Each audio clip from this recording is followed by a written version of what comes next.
I've been playing as an amateur for probably around 5 to 8 years, and I didn't make a sudden decision to become a pro gamer. It's just something that naturally happened as a progression of my skill. I played countless tournaments, I was training for years, and eventually I became good enough to be recognized by a sponsor who loved my playstyle and who wanted to support me financially. And basically at some point he offered me a salary that was high enough for me to make the decision to put university on hold and then finally become a StarCraft 2 pro gamer. And then a few months later I joined Team Liquid, and from there I haven't been looking back. When I first started playing as a pro gamer, esports was still very niche. When you met people and explained to them what I was doing, most of them were still surprised, and you needed a long time to explain to them why what I'm doing is not something crazy.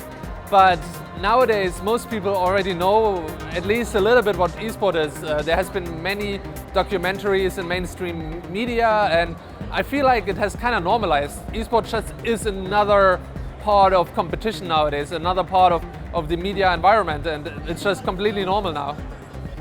There's countless skills you need to become a pro gamer. It depends a little bit on the game, but there's core elements that are the same everywhere, and reflexes, speed, self-management is one of the most important ones, discipline, because in the end you're always your own boss in a way. You need to practice every day, and there's a lot of times nobody that tells you you have to play 10 hours or 12 hours or 6 hours and what do you exactly have to do.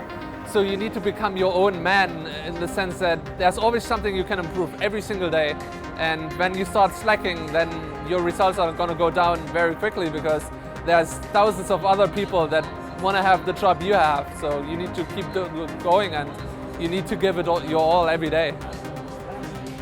Teamwork is really important because there are so many players I can learn from and so many people that are on my level or on a higher level. And if I'm just training by myself, it's very hard to reach the next highest level. So I need to talk to my teammates, I need to talk strategy with them, we need to help each other to become the best possible player we are. Reflexes and hand-eye coordination are basically the core mechanical skills for a pro gamer. Of course, tactical elements are very important, but reflexes and hand-eye coordination is what makes you be able to execute your strategies. And you need to be incredibly fast. 1 millisecond can make the difference between defeat and victory. And that over a very long period. So let's say a game is 20 minutes, but every millisecond could decide victory or defeat. So you need to stay incredibly focused all the time. So because we need to be that fast, we need to train a lot. That means for most programmers, that means at least 6 hours to 8 hours training every single day.